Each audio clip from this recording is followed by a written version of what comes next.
Ahí estoy admitiendo al resto de los compañeros, a ver si me falta alguien. Creo que estamos todos. Bueno, recién estábamos charlando fuentes y yo les consultaba, bueno, si hay algún otro tema que ustedes quieran así repasar completo, porque no lo entienden, porque les quedó ahí como medio colgado. Así podemos ir avanzando.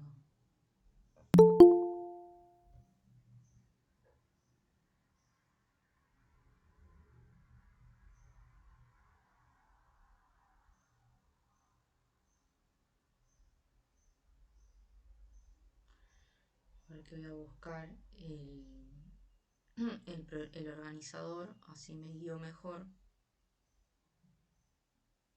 Bueno, sesión súper importante que no nos podemos olvidar, porque hablamos recién de fuentes, es sí o sí ver control constitucional, porque esto lo nombran. Es re importante, siempre lo toman. ¿Sí?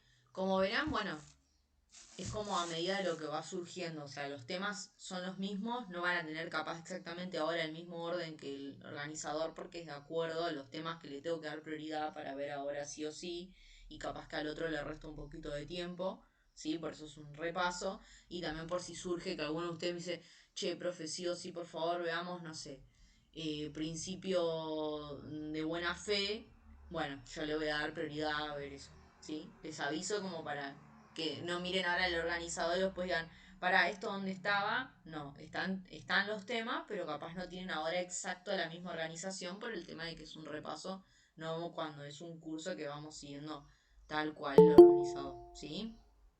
Bien, en base a esto, le voy a dar prioridad al tema de la sesión 2 que es el control constitucional, para que lo charlemos ahora.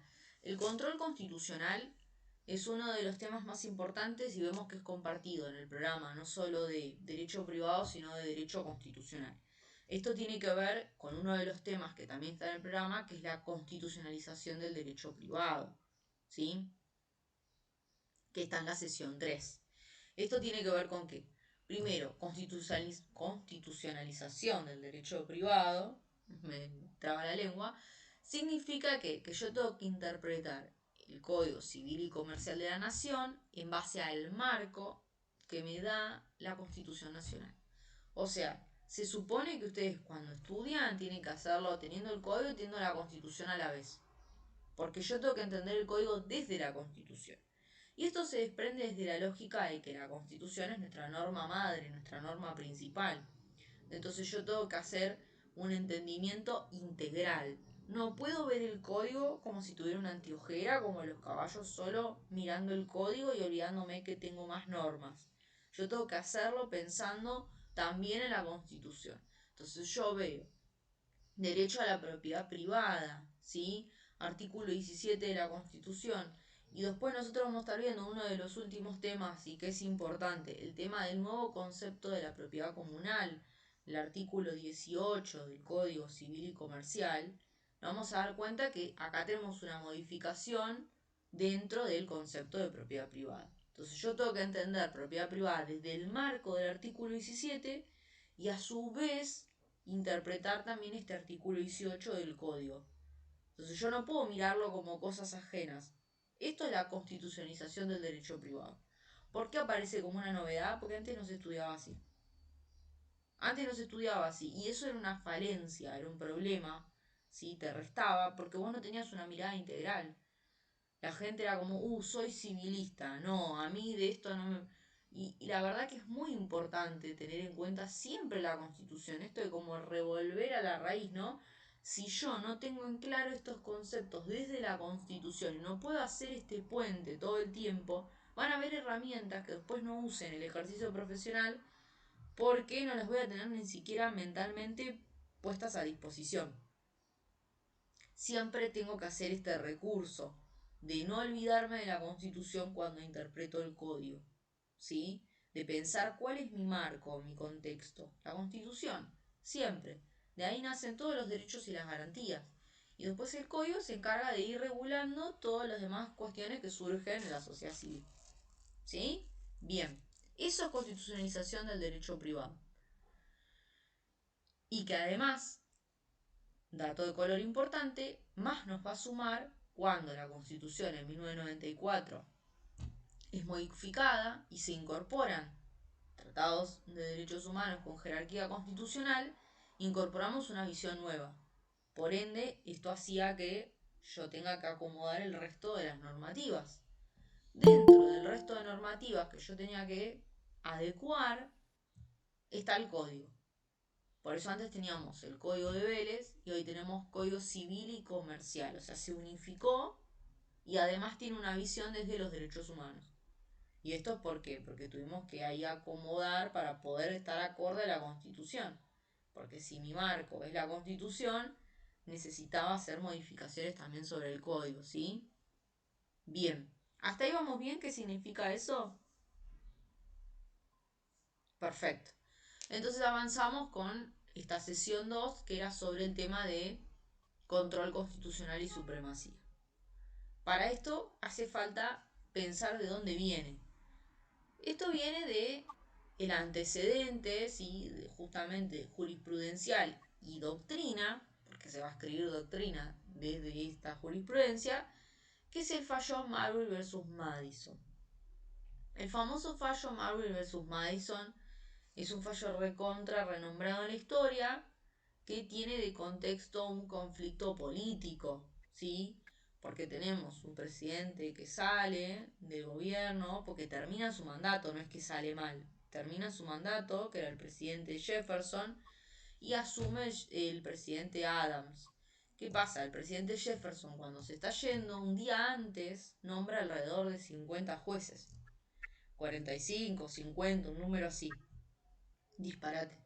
Piensen ustedes, ¿qué problema puede traer que yo, presidente que me voy, dejo toda esta cantidad de jueces que nombro que son entonces de mi color político? ¿Le va a caer en gracia al presidente nuevo que asume encontrarse con que 50 jueces dentro de su poder judicial son del otro partido político? O sea, de acuerdo, ¿no? A la idea de otro partido político. No, no le va a caer nada. No, para nada. No, porque ¿qué le va a traer esto? Problemas cuando necesite, ¿no? De la ayuda del Poder Judicial. Tenga que aprobar una normativa, necesite imponer algo, el Poder Judicial le va a hacer la cruz. Porque ya son todos oposición. Entonces, claro que esta jugada es una jugada media ahí sucia, ¿no? No es muy buena onda. Dentro de los jueces que nombró en esta tanda, al ser el último día antes, esto se hizo como recontra rápido. Estaba Marbury. Pobrecito, Marbury quería asumir como juez. Había sido nombrado juez como si fuese juez de paz acá, pero para el estado de Columbia. Pasa lo siguiente, él quiere asumir, pero le falta ahí un temita con que necesita que quien le dé esta última autorización, digamos, y lo mande al cargo, sea el nuevo presidente. Y el nuevo presidente, que él no maneja estas cuestiones ya como administrativas, por así decirlo, hace en su nombre el jefe de gabinete. Por eso se llama Marbury vs. Madison. Madison era el jefe de gabinete del presidente Adams. Este señor lo empieza a bicicletear, como decimos vulgarmente, ¿no? No le dice sí, que mañana, que pasado, después le dice no, no te lo voy a dar. Cuestión, Marbury nunca puede asumir como juez. No era el único juez en esta situación, pero el resto lo vio como un caso perdido. Dijo, no, ni a palo me van a dar este cargo, ya está, ni lo reclamo. En cambio, Marbury se empecinó con el tema y fue a la justicia. Primera instancia no le dieron mucha bola, segunda instancia lo mismo, y terminó yendo a la Corte Suprema con un recurso ahí extraordinario. Cuando va a la Corte Suprema, él claramente lo que está reclamando es un derecho a trabajar, a asumir un cargo que le habían otorgado. Y reclama este derecho en base a un artículo, una norma, perdón, que era el mandamiento 13, que es una norma inferior a la Constitución Nacional. ¿Qué habíamos dicho anteriormente? Estados Unidos, ¿qué sistema tiene? ¿Continental europeo, germánico romano o el common law? Common law. Muy Common bien, law. common law, derecho anglosajón, derecho inglés. Por lo tanto, ellos tienen como fuente principal La ley, la costumbre, la jurisprudencia. Jurisprudencia. Bien, y costumbre. Esas dos. ¿Sí? Bien. Entonces, ellos no tienen una constitución escrita totalmente. Tienen una parte escrita y un resto todo disperso. ¿Sí? Entonces, en base a esto, por eso mismo, es más, ¿no han visto a veces las gráficas o en películas que muestran lo de la Constitución de Estados Unidos como un papiro largo? No muestran un libro todo armado como nosotros. Ya desde la parte gráfica es distinta, o sea, es otra cosa. ¿Sí? Viene de una idea donde no tiene toda esta sistematización y demás. Es diferente. Bien, entonces ellos, ¿qué pasa? No lo tenían esto totalmente resuelto, no había una cuestión ahí de jerarquía, qué norma y demás. Bueno, este mandamiento establecía que la corte sí tenía, digamos, competencia para poder intervenir en este tipo de asuntos. Sí, ¿qué pasaba? El juez que resolvía el caso era el juez Marshall. Este señor buscó en realidad una salida legal para zafar de una pelota política. Porque si el tipo resolvía a favor y le dejaba a Marbury que asumiera el cargo, se metía en un problema. Porque iba a quedar muy mal parado frente al nuevo presidente. Esto es así. Se iba a meter en medio de un problema que le era ajeno, justamente, ¿no? Porque esto era un conflicto político, él era un juez, no tiene nada que ver. Entonces se iba a meter en un baile que no era el suyo. Y él ya pensaba, digo, bueno, a ver, ¿cómo hago para zafar de esto? Obviamente, nosotros los abogados, o sea, los estudiantes de abogacía, somos técnicos jurídicos. O sea que vamos a buscar una táctica legal para zafar de la situación. La táctica legal que usó fue encontrar el principio de supremacía y el control constitucional. Y el principio de supremacía fue justamente establecer que este derecho que tenía Marbury está basado en este mandamiento 13, contradecía lo que la Constitución decía, pues la Constitución me decía que la Corte no tenía competencia para resolver esto. O sea, no podía hacerlo. Y que además afectaba la división de poderes, porque como el judicial le va a decir al ejecutivo qué puede hacer o no, le va a estar diciendo no, nombralo a él que tiene que ser juez, raro. Empezaban a tener un problema ahí. Entonces, ¿qué hizo para darle fin a esto?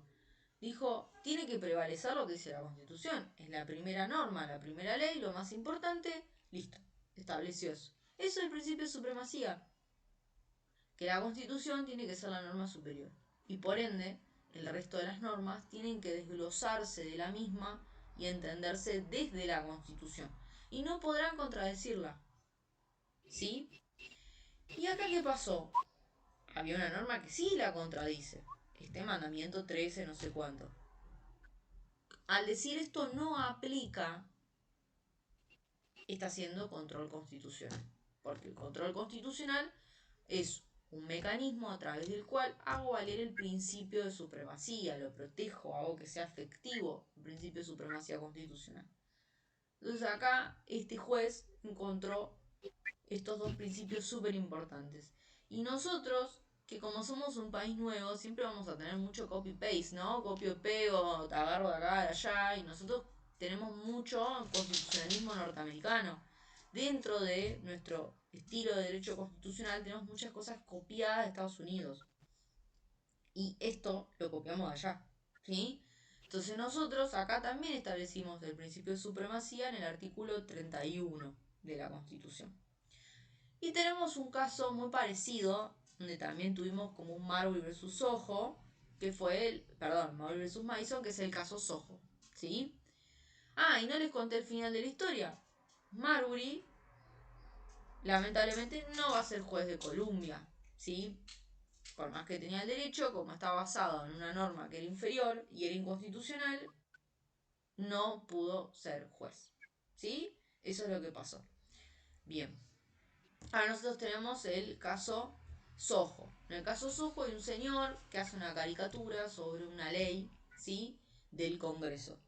¿Qué pasa? El Congreso lo manda a detener, a apresar, le restringe la libertad, porque se estaba burlando de una ley. Este tipo trabajaba en La Nación, una revista así. Bueno, cuestión presenta un habeas corpus. Un habeas corpus es una garantía para recuperar el estado anterior de libertad que uno tenía, cuando es restringida tu libertad de manera ilegal. O sea, ¿sí? Pero ¿cuál es el problema? Que Sojo, este señor, presenta el habeas corpus en la Corte Suprema. No es que va a otra instancia, va directo a la Corte Suprema. Y eso era un problema, digamos, procesal. Corte Suprema no le reconoce esto, le dice, estás errado en donde presentaste este recurso, tendrás que ir a otro tribunal. Sojo lo hizo invocando una ley que hablaba sobre la competencia que tenía la Corte y establecía que la Corte podía recibir habeas corpus excepcionalmente en algunos casos. Pero dentro de esta excepción era solamente para los que son diplomáticos, para cónsules, embajadores y demás. Cosa que Sojo no era, entonces no entraba en la excepción. Por eso la Corte se lo niega. ¿Qué pasa acá? ¿Por qué además se lo negó la Corte? No es solamente por la cuestión procesal y porque no era embajador y eso. Se lo negó sobre todo porque así como Marbury versus Mason, el juez no quería entrar en la disputa política, acá la Corte tampoco quiso meterse en el conflicto político. Porque era un conflicto político. A ver, esto de que justamente una persona que se burla a los legisladores, que no sé qué, había una cuestión ahí, una chicana política, ¿no? Entonces, el Poder Judicial, si se entrometía en esto y le decía al Poder Legislativo qué hacer y qué no, se iba a ganar una enemistad no necesaria. Y además iba a afectar también a la división de poderes. Porque el judicial le va a decir al Poder Legislativo qué tiene que hacer. No era un asunto de él. ¿Sí? Entonces encontraron una salida legal. ¿Cuál era la salida legal? Establecer que era inconstitucional esta norma. ¿Por qué? Porque justamente en la Constitución me dice lo contrario, me dice que el Poder Judicial no podía entrometerse en estos asuntos. Bueno, resuelve de la siguiente manera, entonces Sojo después termina quedando libre, puede aplicar el habeas corpus, pero lo hace en otro tribunal inferior. O sea, pasa una semana, su abogado presenta el habeas corpus en otro tribunal inferior y ahí sí. ¿Sí? Y ahí queda libre.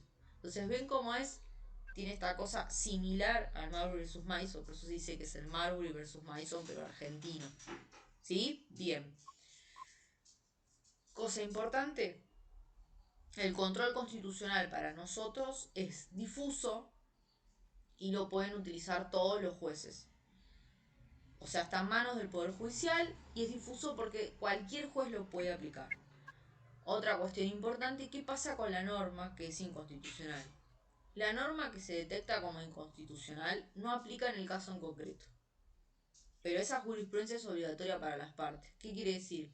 Yo tengo esa sentencia, la tengo que cumplir. Ahora, el resto de la sociedad no. Y el juez tampoco. El juez después no tiene por qué repetir esa jurisprudencia. ¿Sí? No es que al próximo caso igual, esta norma ya no aplica. No, la norma sigue existiendo. No se deroga, nada, sigue estando. Solo que en mi caso se le pone pausa y no aplica. Nada más. ¿Sí? Bien, y otra más, control constitucional, normalmente es a pedido de parte.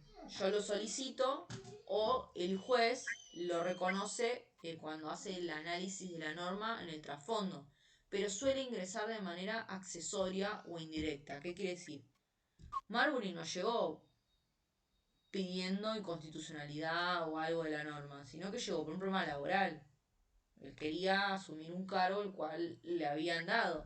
Entonces, siempre el problema es otro, es como el iceberg. Yo veo la parte de arriba, pero el trasfondo es el problema del conflicto de normas. ¿Sí? Hay situaciones excepcionales donde el juez puede resolver de oficio. ¿Qué quiere decir de oficio? El caso del fallo Rodríguez Pereira. Puede haber una situación en donde el juez reconoce que acá es necesario establecer un control constitucional y lo hace él mismo, no se lo solicita a nadie. ¿Sí? También lo puede hacer en cuestiones federales o problemas entre provincias.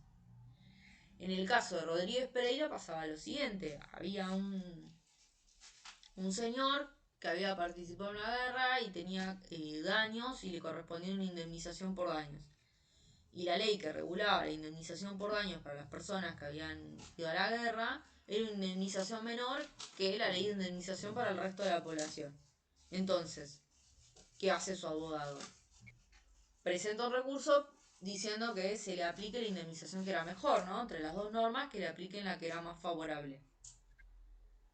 El juez no solo va a aplicar la que era más favorable, sino que reconoce que acá aparte hay una inconstitucionalidad. Porque esto con qué otro derecho está chocando? ¿Con la igualdad?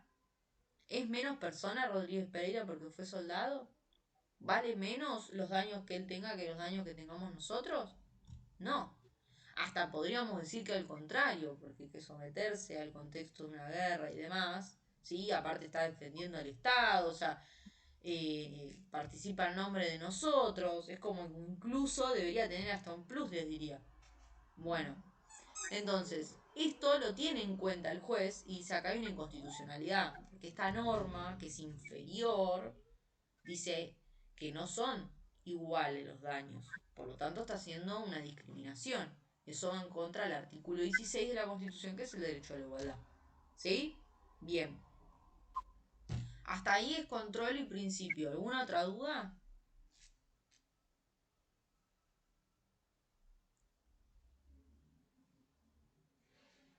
¿Vamos bien? Sí, sí. Perfecto. Bueno, vamos con sesión 4, ley, reglas, principios de interpretación. ¿Cuáles son las reglas? Apuro. ¿Cuáles son las reglas para interpretar un artículo, una ley?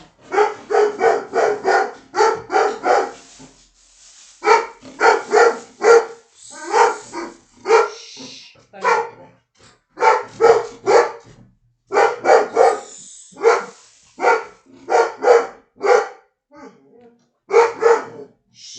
No pasa nada, calmate.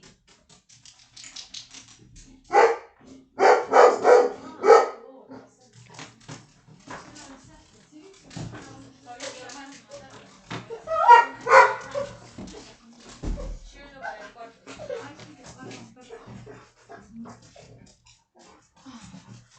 Ahí está. Buena. Perdón. Perdón la interrupción. A ver. Ay, espera.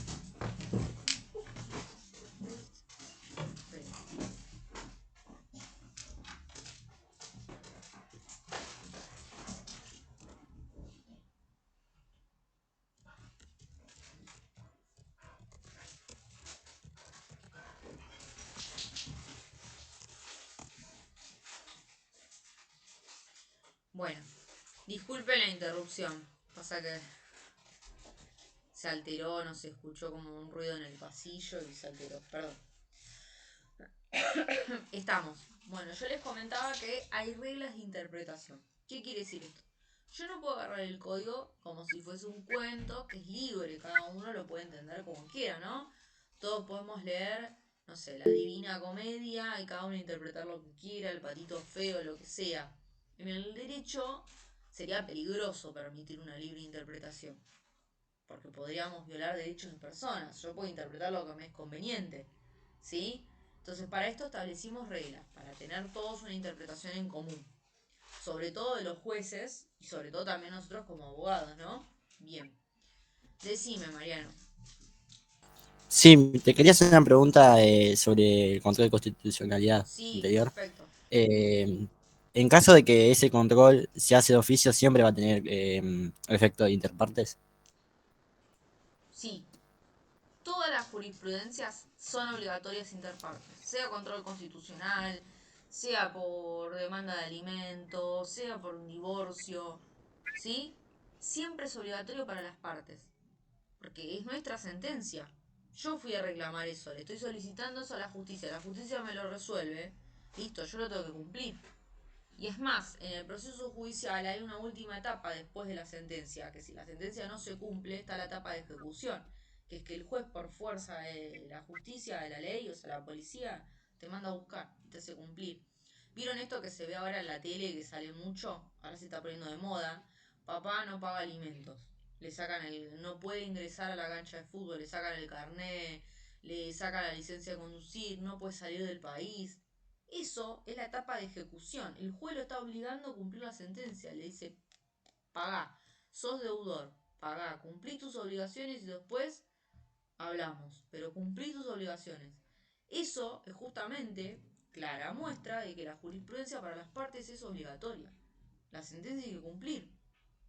Empleador que lo condena por indemnización no paga, va a recibir sanciones del Estado. Después cuando tiene que habilitar trámites, cosas, no va a poder hacerlo. El Estado, si quiere el juez, lo puede obligar. ¿Sí? Le empieza a poner un montón de sanciones, de trabas. Una empresa que contamina. Nosotros utilizamos, no sé, un amparo colectivo reclamando nuestros derechos porque contamina y tenemos ahí derechos colectivos que están siendo violados, como el derecho al medio ambiente, ¿sí? Que están, por ejemplo, el amparo colectivo, el artículo 43, y los derechos de todo el medio ambiente, el 42 de la Constitución. Presentamos esto, bárbaro. La empresa tiene sentencia, culpable, porque contamina, se demostró, hubo pruebas, todo perfecto. La empresa después no cumple, sigue funcionando, sigue contaminando. El juez puede utilizar medidas de fuerza para hacer que cumpla, que es esta la parte ejecutoria, ¿sí? Lo puede obligar. Manda a la policía, le hace clausurar el espacio, le quita las habilitaciones para que no pueda funcionar, le cobra impuestos más caros, perdón, como sanción le puede cobrar multas, ¿sí? Entonces acá vemos cómo la sentencia es obligatoria para las partes, incluso hasta se nieguen por la fuerza del juez te puede hacer cumplir, ¿sí? Así que eso tiene que quedar clarísimo. Jurisprudencia obligatoria para las partes, que también parte se dice interpartes, que serían las partes dentro de un proceso judicial. ¿Juez? No, el juez no está obligado, porque nosotros en nuestra fuente la jurisprudencia no es formal, no es obligatoria. Sistema como Lowe sí. Entonces el juez puede cambiar de criterio, como si fuese que un día se toma un vino y el otro día no. Dice, hoy me parece que tenencia de estupefacientes no afecta a la comunidad. Entonces no tiene la protección del 19. Y dentro de 10 años se levanta y dice, che, me parece que sí. Me parece que sí son acciones privadas. Porque ahora mi hijo escucha rock, le gustan esas cosas, entonces me parece que sí, porque ahora me conviene. Bueno, lo puede hacer. Porque otros no tienen criterio obligatorio. En el Common Law sí. Y eso está muy bueno de lo que tiene el Common Law. Que tenga jurisprudencia obligatoria. Porque da otra seguridad jurídica. Que nosotros en ese punto no lo tenemos. ¿Sí? Bien. ¿Quedó claro eso? Sí, quedó claro, gracias. Excelente. Entonces, seguimos. Como les decía, hay reglas de interpretación. Si no, cada uno interpreta una cosa diferente. Mariano lee el patito feo y me dice, mira, al patito feo no es que era feo, lo que pasa es que era lindo y todo el resto era feo. Apuelo, como él destacaba, lo dejaban de lado. Es una forma de interpretar distinto. A ver, entonces, para que no haya este problema de interpretaciones diferentes, que en el derecho cómo se puede dar, no se va a dar con el patito feo, se va a dar con derechos de personas. Se va a dar con que estamos en un proceso judicial donde Verónica es la abogada de la otra parte y yo del otro lado, yo puedo usar los plazos judiciales a mi favor y decir, no, para mí la noche, para mí el día se cuenta desde las 5 de la mañana, pues si no está aclarado eso en el artículo, y yo entonces te presento que un escrito a mitad de día y va a tener menos días para que ella después pueda responder el plazo. Entonces esas cosas, para que sea una jugada limpia, porque justamente el proceso judicial es esto, un feedback, va, viene, oportunidad de ambos lados para defenderse. Entonces, las reglas de interpretación va a ser que sea justamente más justo. Para la redundancia, hace que sea más justo y que todos interpretemos igual y no estén derechos en peligro. Entonces, estas reglas son cómo yo hago para entender un artículo. Entender las reglas de interpretación es una de las cosas que diferencia a cualquier persona tenga un código en su casa y un abogado que es un técnico jurídico. Cualquier persona puede ir a la librería, va a Editorial Estudio, va a la ley, a cualquier editorial la que quieran y va y se compra un código el más lindo de todo. ¿Va a ser abogado porque se compró el código o la constitución? No. Por algo que es abogado se tiene que comer 6 años en la facu o más. Entonces, la diferencia es que sabe las reglas de interpretación. ¿Cuáles van a ser estas reglas de interpretación? Uno, literalidad. Entiendo la letra, lo que dice, palabra por palabra, punto y coma. No me salgo de esas palabras que están ahí. Yo no puedo incorporar términos ni sacarlos. Es eso. Dice, 3 elefantes se balancean sobre la tela, son 3 elefantes, ni 4 ni 5. 3. Eso es la literalidad. A veces la gente, en el lenguaje coloquial de todos los días, usamos la palabra literal para cualquier cosa, y en realidad es algo gráfico, ilustrativo, pero no es literal exacto. Vos decís, me mata, me está cortando la cabeza con lo que me dice, y el otro te dice literal. No, eso no es literal, porque nadie te está cortando la cabeza. Literal sería que lo que estoy diciendo está ahí, tal cual. Si el profesor te dice, entra todo el programa, lo que se toma en el parcial, y toma exactamente todo el programa, eso es literal. Por ejemplo, en este parcial, como todos siempre los de UA 21, se toma todo el programa, eso es literal. Toman todos los temas. Están todos. Te pueden tocar a vos en tu tema o al de tu compañero, pero van a estar todas las unidades. Eso es literalidad. Bueno, acá la interpretación literal es lo mismo. Dice, tal cosa es eso. Ni más ni menos. Otro tipo de interpretación es tener en cuenta la que es historicista, el contexto, que es lo que nosotros hicimos al comienzo de la clase. Yo les doy todo el contexto, porque si yo te doy las cosas atadas en un alambre, vos te lo tenés que memorizar. Si yo te doy contexto, vos vas a poder relacionar, interpretar y hacer un entendimiento integral. Y justamente esto va a hacer que yo pueda entender en qué momento histórico se hizo esa ley, bajo qué necesidad social. Entonces yo ya veo la ley con otros ojos. Ese es otro modo de interpretar. Y otro modo más de interpretar es el finalista. ¿Qué es lo que pretendía? ¿Qué es lo que quería el legislador? El legislador tiene una intención detrás de la norma, que es esta parte filosófica. Cuando en la sanción encontramos algo prohibitivo, la norma está buscando que esa conducta no la hagamos. Entonces, cuando yo hago mi cálculo de costos-beneficios, o sea, ¿qué me conviene? Que compro el alfajor Jorgito, compro el alfajor Guaymallén, yo tengo en cuenta el precio, calidad, qué plata tengo en ese momento, tengo en cuenta varios factores. Todas las decisiones que nosotros tomamos hacemos un control de esto, ¿sí? Vamos a establecer esto de costo, ¿sí? Y beneficios, siempre que estamos en un estado normal de entendimiento.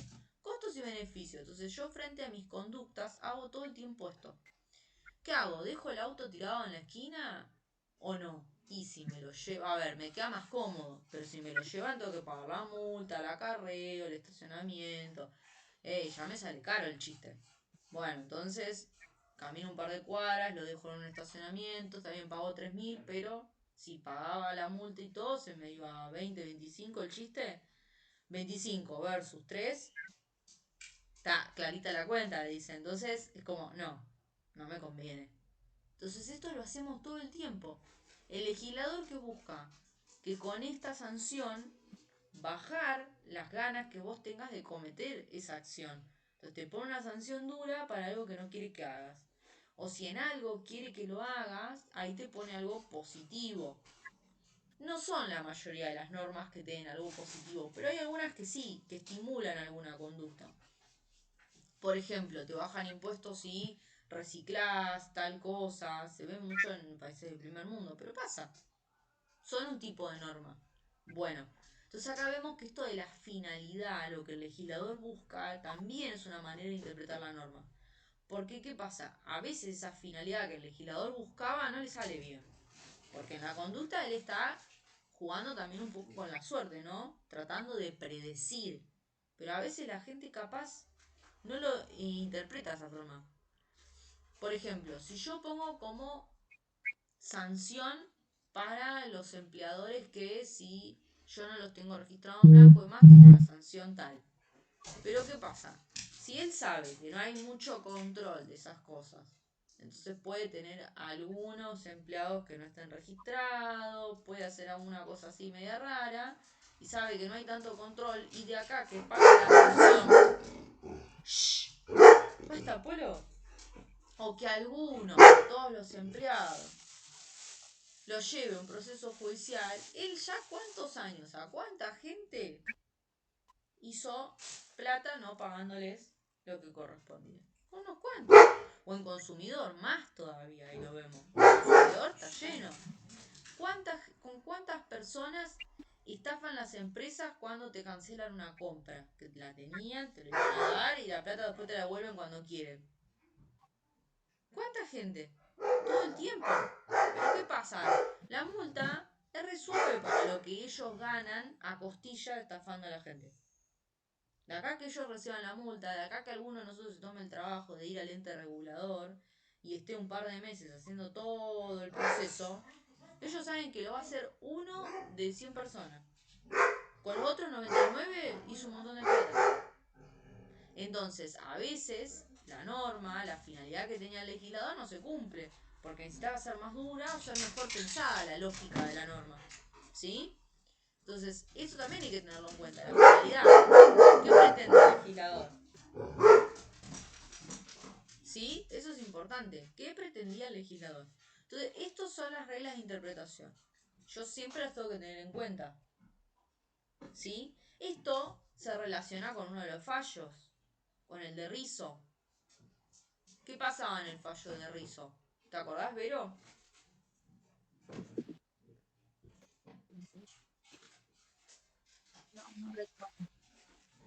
Era el tema del 2x1, ¿no? ¿Era Rizzo el nombre o era... Sí, creo que era el de Rizzo. Pasaba el tema del 2x1. ¿Qué pasaba? Me parece, ¿no?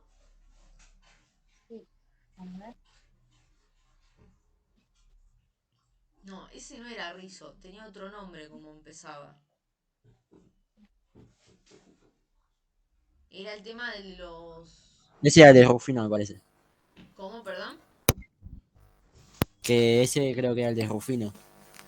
Sí, el de Rizzo era una cosa inconstitucionalidad. El que yo digo es el que era no me acuerdo los autos, el título. O sea, era el que hablaba de los que reclamaban el tema del 2x1. Carrizo era, ¿no? O algo así.